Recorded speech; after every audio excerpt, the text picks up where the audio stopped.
Today I'd like to talk about something very important, and that is how we can deal with disappointment in our lives.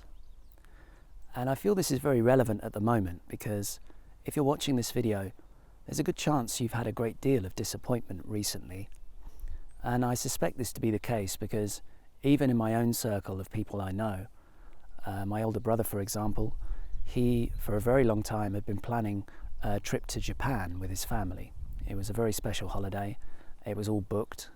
But of course, due to the coronavirus, he's had to cancel it. And I know that was terribly disappointing for him.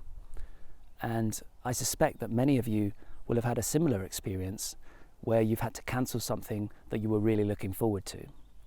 And so in a way, this is a very disappointing time for most of us. And so I feel it's very important that we deal with this disappointment in a constructive way. Because although disappointment is part of life, it is inevitable, it's also something that's very heavy, and it can send us spiraling down into depression if we don't deal with it properly. And so I feel that dealing with disappointment is an important skill to develop in our lives.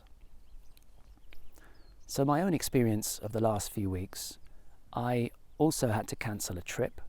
It wasn't the holiday of a lifetime, but it was something that I was looking forward to. And this time of year, I'm normally very active. And so right now, there are many things that I would like to be doing, but of course I can't. And so that's depressing in itself. But I was also considering the possibility that this situation could continue for a long time. It's not impossible that we could be locked up for the whole summer. And so considering that very bleak possibility, I was affected by it, and it was very depressing. And I started to consider last year what I was doing. And last year I bought a drone, and as a filmmaker I was very excited about the possibilities it opened up. And so I decided to go to Greece. And as I'm sure you know very well, Greece is an absolutely stunning country, beautiful scenery. And I had an absolutely fantastic time there. It was a very memorable experience.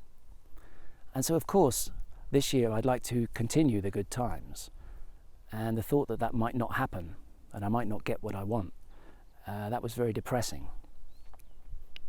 But then I started to consider, what if this year is actually about something else?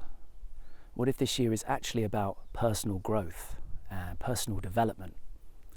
And the thing about personal growth is, it doesn't tend to happen when we're really enjoying our lives. It can do, but more often than not, it's the difficult times where we face challenges in our life. These periods of adversity where we have to confront the things that we find difficult and find a way to evolve as people. These are the times where we grow the most. And so I'd invite you to consider that point of view.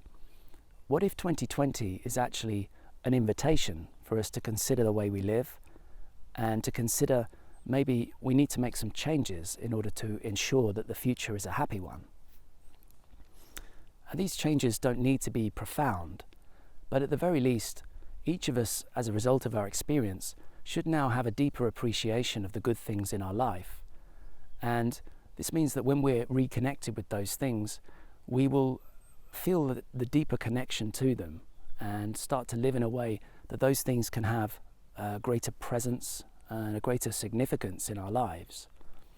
And so in dealing with our current disappointment, it's actually very helpful to have this more philosophical attitude and to understand that we experience disappointment because we're separated from the things that matter to us. And so when we're reconnected with those things, this experience could actually mean that we live in a way where our connection to those things matters even more, and we can live in a way where our lives have greater purpose and greater meaning. And so that, as I see, is the positive effect of our current experience. And so I'd invite you to consider that and perhaps think about the things that matter and how you're going to live in such a way that you honour those things.